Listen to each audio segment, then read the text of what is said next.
नमस्कार, बहुत स्वागत है आप सभी का। मैं हूं आपके साथ चेतन पाठक और आप देख रहे हैं एनएमएफ न्यूज। ब्रिक्स दुनिया की 5 सबसे तेज अर्थव्यवस्थाओं का ग्रुप, जिसमें बी से ब्राजील, आर से रूस, आई से इंडिया, सी से चीन और एस से साउथ अफ्रीका। इसके अलावा अब सऊदी अरब, संयुक्त अरब अमीरात, अर्जेंटीना, मिस्र, ईरान और इथियोपिया भी शामिल हो चुके हैं। एक हमारा पड़ोसी देश है पाकिस्तान। वो न जाने कब से इस ग्रुप का सदस्य बनना चाहता है। उसे हर बार उम्मीद होती है कि उसकी सदस्यता को मंजूरी मिल जाएगी, लेकिन उसे सिर्फ हाथ लगती है तो वो है निराशा। दुनिया भर के मुस्लिम देशों के करीब रहने की बात कहने वाला और मुस्लिमों का हितैषी होने का दावा करने वाला पाकिस्तान अब तो अपना होश ही खो बैठा है। जब से उसे यह पता चला है कि जिस ग्रुप में वो कब से शामिल होने के लिए तमाम जद्दोजहद करता हुआ नजर आता है या फिर वो कब से गुहार लगा रहा है, उसमें सबसे ज्यादा मुस्लिम आबादी वाला देश इंडोनेशिया शामिल हो भी चुका है।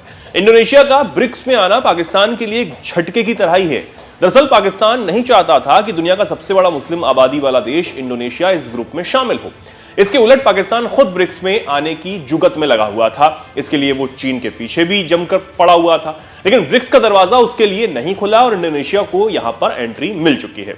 ब्राजील के विदेश मंत्रालय ने पुष्टि की है कि अगस्त 2023 में इस ग्रुप के नेताओं ने इंडोनेशिया की सदस्यता को मंजूरी दे दी थी। हालांकि इंडोनेशिया ने समूह में औपचारिक रूप से शामिल होने का तभी फैसला किया जब वहां एक नई सरकार बनी।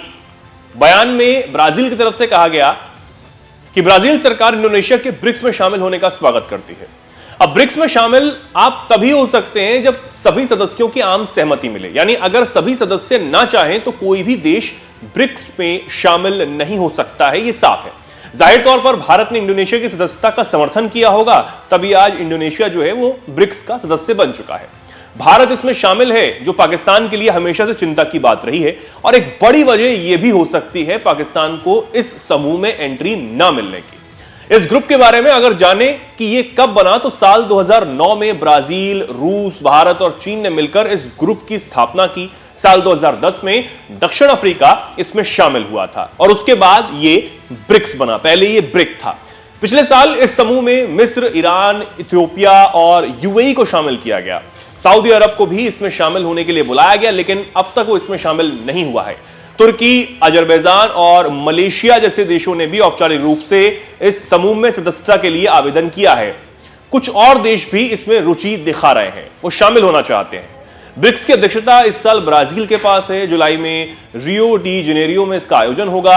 अपनी अध्यक्षता के दौरान ब्राजील का लक्ष्य ग्लोबल साउथ देशों के साथ सहयोग को बढ़ावा देना और बहुपक्षीय संस्थानों में सुधार करना है।